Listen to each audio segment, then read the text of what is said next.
ሰዎች ክብራቸውን ካለማወቅ የተነሳ ዝቅ ብለውም ጭምር ከእንስሳትም ጋር ጭምር ጋብቻ ካልፈጸምን የሚሉበት ጊዜ መጥቷልና የጋብቻ አንደኛው የሚመሰረትበት ምክንያት ዘር መተካት ከሆነ አንድ ሰው ተነስቶ እኔ ዘር ለመተካት መጋባት አይጠበቅብኝም ዝም ብዬ ወልጄ መኖር እችላለሁ የሚሉም ሐሳብ አቀንቃኞች እየመጡ ስለሆኑ በብቸኝነት ህይወታቸው እንደነ ኤልያስ እንደነ ሄኖክ የተመሰገኑ አባቶቻችን እናቶቻችን እንዳሉ ሁሉ በጋብቻ ህይወታቸው እንደነ አብርሃም እንደ ይስሐቅ እንደ ያዕቆብ ደግሞ የተመሰገኑም አሉ። ምንኩስና መዳረሻው የእግዚአብሔር መንግስት እንደሆነ ሁሉ ታዲያ ጋብቻ መዳረሻ ቦታ ወይንም ደግሞ መዳረሻው የእግዚአብሔር መንግስት ወይ መንግስተ ሰማያት ናት። ደግሞ የጋብቻ ህይወት ለቤተ ክርስቲያን የጋብቻ ህይወት ብቻ ሳይሆን ኦርቶዶክሳዊም ጭምር ነው። ኦርቶዶክሳዊ ነው ማለት ቀጥተኛ መንገድ ነው። እምነት፣ ተስፋ፣ ፍቅር ያለው ነው።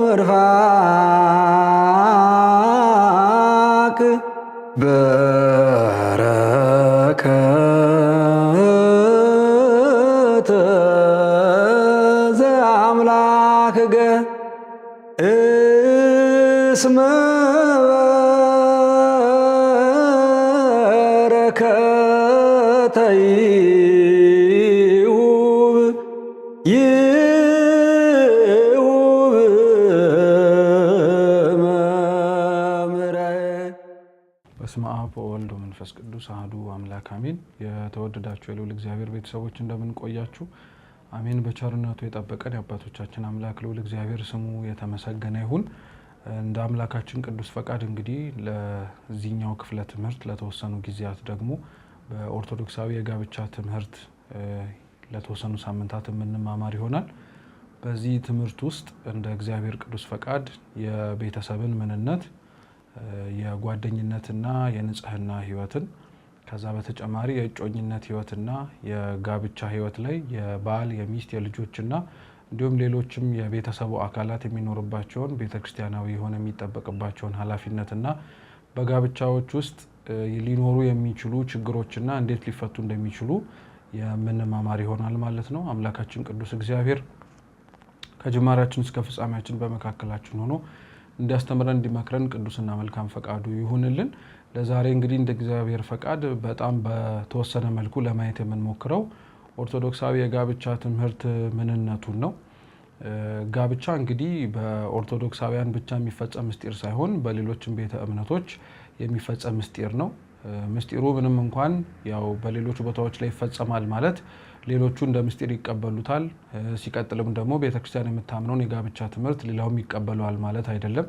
እንዲሁ ጋብቻ እኛ ጋር ብቻ ወይም የቤተክርስቲያን ሁኔታ ብቻ ሳይሆን ዓለም አቀፍ የሆነ ሁኔታ እንደሆነ እናውቃለን። ቤተክርስቲያን ግን ለጋብቻ የምትሰጠው ትርጉም፣ አመለካከት እና ቦታ ግን በጣም ትልቅ ቦታ ነው። በመጽሐፍ ቅዱስ ውስጥ እንግዲህ ከመጀመሪያው አንስቶ እስከ መጨረሻው ድረስ ብንመለከት በጣም ሰፊ ቦታዎችን ይዘው ከምናገኛቸው ታሪኮች መካከል የቤተሰብ ታሪክ ነው። ኦሪት ዘፍጥረት ላይ እንኳን ብንነሳ ከአዳምና ከሔዋን ጀምሮ የአብርሃም የይስሐቅ እና የያዕቆብ ታሪኮች በስፋት የምናገኛቸው የቤተሰብ ህይወት ታሪኮች ናቸው። እነዛ ቤተሰቦች መነሻቸው ደግሞ ጋብቻ ነው። ጋብቻ በመጽሐፍ ቅዱስ ላይ ትልቅ ስፍራ አለው ተብሎ የተጻፈበትም ዋነኛው ምክንያታችን ምንድነው? እግዚአብሔር እንግዲህ በቅዱስ መጽሐፍ ላይ ተጽፎ የምናገኛቸውን እንዲጻፉ ምክንያት ያደረገበት ምክንያት አንዳንዶቹ ስህተት ከሆኑ ከስተታቸው ተምረን እንዳንደግማቸው ነው። መልካም ጎኖች ደግሞ ከሆኑ ከነዛ መልካም ጎኖች የምንወስዳቸውን ጥሩ ነገሮች መልሰን በመድገም እነዛ መልካም ያመጡት ነገሮች እኛም እንድናገኛቸው ለማድረግ ነው። ስለዚህ ቤተክርስቲያናችን በጋብቻ ህይወት ላይ በመጽሐፍ ቅዱስ ውስጥ የምናገኛቸውን ጥሩ የሆኑ የጋብቻ ምሳሌያቶችን መልሰን እንድንወስዳቸው፣ ያልተገቡ ደግሞ ጥሩ ያልሆኑ የጋብቻ ህይወቶችን በማየት ከነዛ እንድንሸሻቸው በመጽሐፍ ቅዱስ ላይ ስለ ጋብቻ በደንብ በስፋት ተጽፎ እናገኛለን። መጽሐፍ ቅዱስም ላይ በብሉይ ኪዳን ላይ የምናገኘው የኦሪት ዘፍጥረት ምዕራፍ 2 ላይ ያለው የመጀመሪያው የጋብቻ ታሪክ ነው።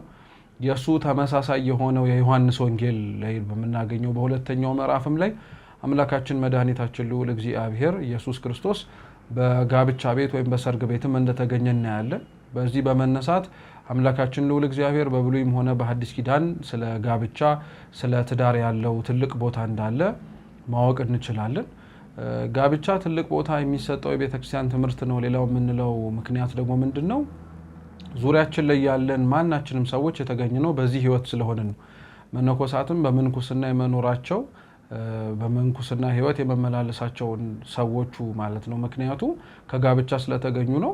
ሌላውም ከምንኩስና ውጪ በጋብቻ ህይወት የሚገኘውም ሰው ከጋብቻ ነው። ስለዚህ ስለ ጋብቻ ማውራት ስለ ጋብቻ ማስተማር የሚያስፈልገው ለሚያገቡና የማግባት ሐሳብ ላላቸው ሰዎች ብቻ ሳይሆን መነኮሳት ለሆኑ ሰዎችም ይህንን ህይወት ማወቅ መረዳት መገንዘብ ያስፈልጋቸዋል። እንዲያውም በቤተክርስቲያናችን ስለ ጋብቻ በጣም ብዙ ያስተማሩ መምህራነ ቤተክርስቲያን መነኮሳት ናቸው።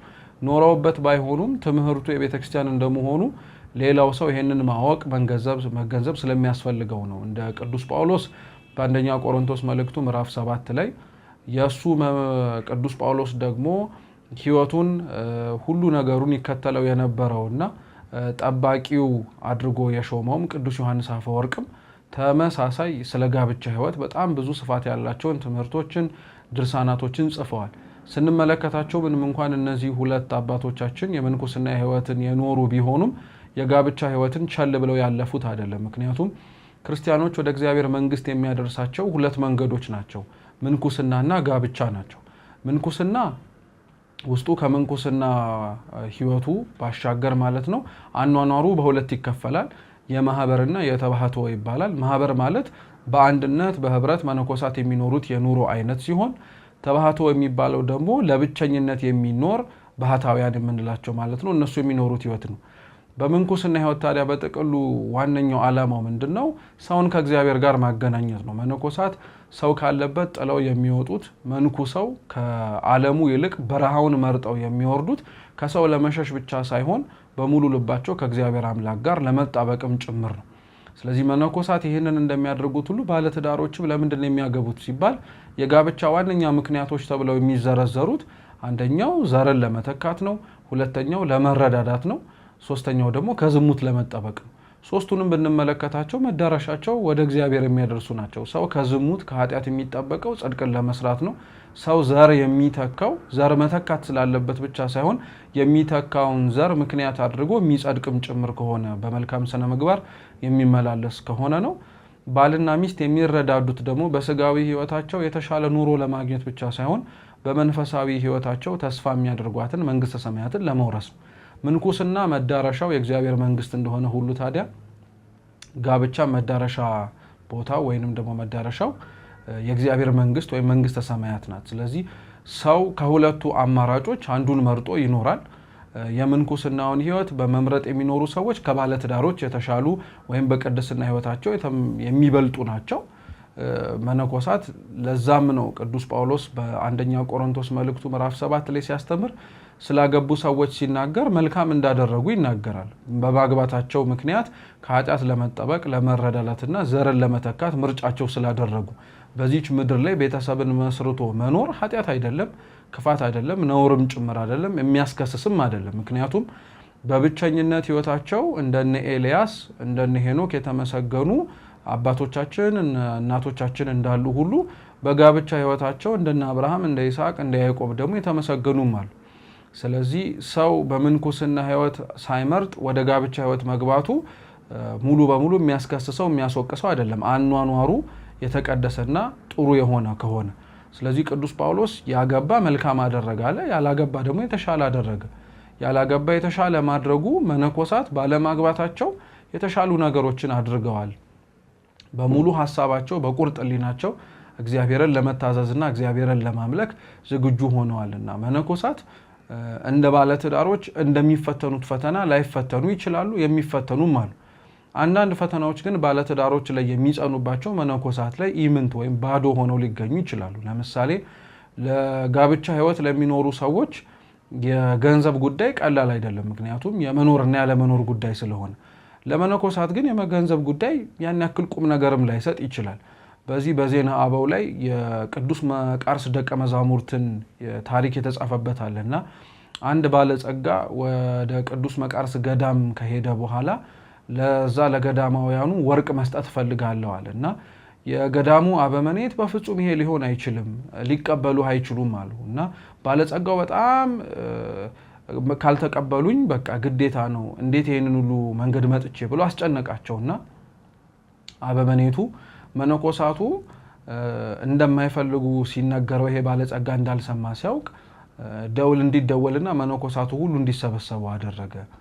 ያን ባለጸጋ የያዘውን ወርቅ በሙሉ ከፊት ለፊቷቸው አስቀመጠና የምትፈልጉትን ያክሉ ሰዱ አሏቸውና በደውሉ ምክንያት የተሰበሰቡት መነኮሳት በሙሉ ምንም ሳያደርጉ ቆመው ዝም ብለው አፍጥጠው ያዩ ነበርና ባለጸጋው ለአበመኔቱ ምን ሆነው ነው ወርቁን እያነሱ ለምን አንዳንድ እያደረጉ አይወስዱም አይሄዱም አላቸውና አበመኔቱም አዘዛቸው የፈለጋችሁትን ያክል ይዛችሁ ሂዱ አላቸውና እነዛ መነኮሳት ምን አሉ እኛ ወርቅ ሳይሆን ድንጋይን የሚታየን ለድንጋይማ እዛው ከበዓታችንስ ያለ ነገር አይደል እንዴ ለምን ተሸክመን መሄድ ያስፈልገናል አሉ ይባላልና ያ ባለጸጋ በጣም ልቡ ሲነካ ለካ ሰው ወርቅ እያየ ወርቅ ሳይመስለው ገንዘብ እያለ ያለ ገንዘብ መኖር የሚችልበትም ጸጋ ሊደርስ ይችላል ብሎ ወደዛ ህይወት እንዲቀላቅሉት ጠየቃቸው የሚል ታሪክ አለና መነኮሳት ስለዚህ ባለጸጎ በጋብቻ ህይወት የሚኖሩ ሰዎች የሚፈተኑበትን ፈተና ላይፈተኑ ይችላሉ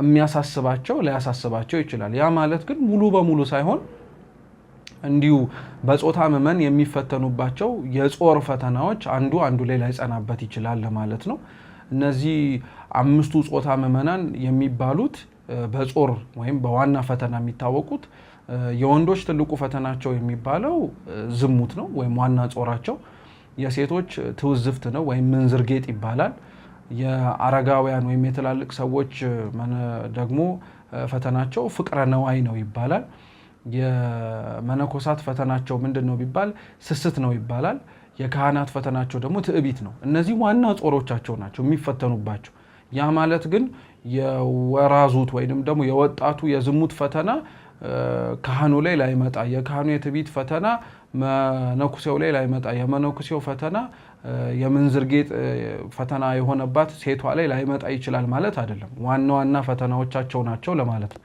ስለዚህ የጋብቻ ህይወት ላይ የሚያሳስባቸው የሚያስጨንቃቸው ነገር ለመነኮሳት ላያሳስባቸው ላያስጨንቃቸው ስለሚችል የመነኮሳት ክብር የበለጠ ነው እንላለን የጋብቻንም ክብር ብንመለከተው ደግሞ መዳረሻው የእግዚአብሔርን መንግስት እንደማውረስነቱ መጠን ደግሞ ትልቅ ክብር ነው ያለውና ቤተክርስቲያናችን ጋብቻን ትልቅ ቦታ ትሰጠዋለች ምስጢርም ጭምር ነው ምስጢራ ጋብቻ የምንለውን ወይም ጋብቻ ምስጢር ነው የምንለውን ቤተክርስቲያን ከሰባቱ ምስጢራት መካከል አንዱ የሆነውን ምስጢረ ተክሊል ብላ ትጠራዋለች ከሁለትነት ወደ አንድነት ባለተዳሮቹ የሚመጡበት ይህ የተቀደሰው ምስጢር በሰው በአይነ ስጋው ሊመረመር ሊታይ ሊታወቅ የማይችል ነገር ነው ሌላው ስለ ጋብቻ ህይወት ማወቅ ያለብን ደግሞ የጋብቻ ህይወት ለቤተክርስቲያን የጋብቻ ህይወት ብቻ ሳይሆን ኦርቶዶክሳዊም ጭምር ነው ኦርቶዶክሳዊ ነው ማለት ቀጥተኛ መንገድ ነው እምነት ተስፋ ፍቅር ያለው ነው ዋጋ የሚከፈልበትም ጭምር ነው ቀጥተኛ መንገድ ነው ማለት ተጋቢዎች በጋብቻው ህይወታቸው ላይ የመጨረሻው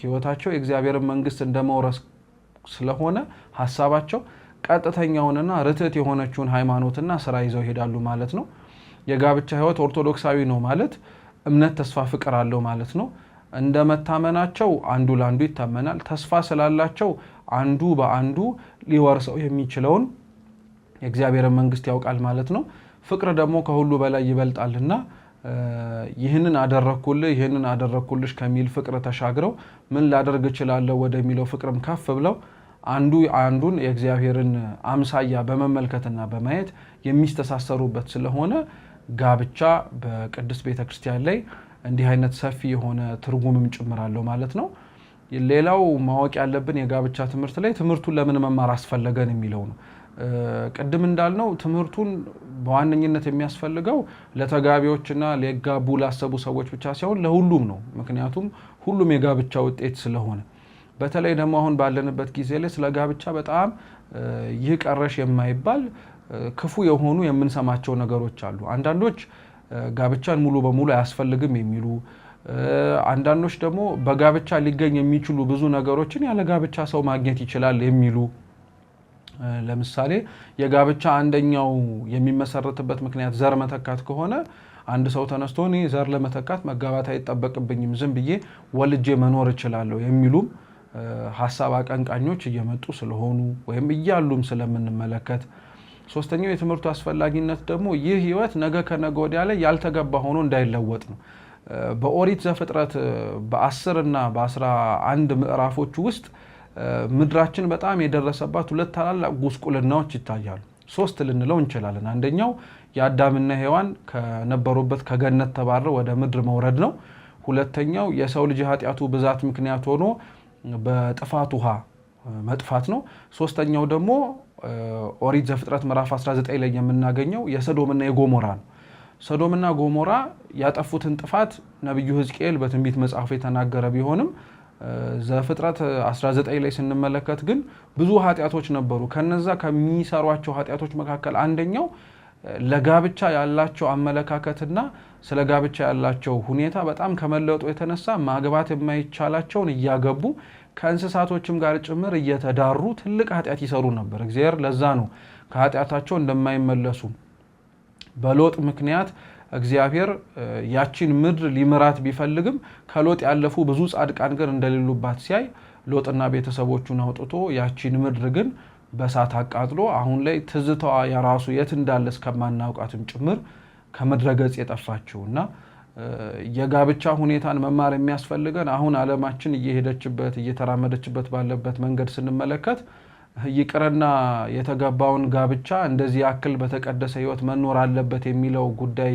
ለማውራት ከፍ ብሎ አሁን ላይ በጣም ባልተገባ ሁኔታ በተመሳሳይ ጾታ ጋብቻ የሚመሰረትበት ሰዎች ክብራቸውን ካለማወቅ የተነሳ ዝቅ ብለውም ጭምር ከእንስሳትም ጋር ጭምር ጋብቻ ካልፈጸምን የሚሉበት ጊዜ መጥቷልና የጋብቻን ክብር እንዴት እንደቀለለ ስለ ጋብቻ ያለው አመለካከትም ጭምር እንዴት እንደወረደ ስለሚታወቅ በዚህ ትምህርት እንደ እግዚአብሔር ፈቃድ ከመጀመሪያው ከንጽህናና ከድንግልና ህይወት አንስተን እስከ መጨረሻው ልጆችን እንዴት ማሳደግ አለብን ወይንም ደግሞ ጋብቻ ላይ ሊመጣ የሚችለው ፈተናዎች እንዴት ናቸው ብለን የምንመለከታቸውን ሐሳቦች ለማንሳት ነው የምንሞክረው ማለት ነው።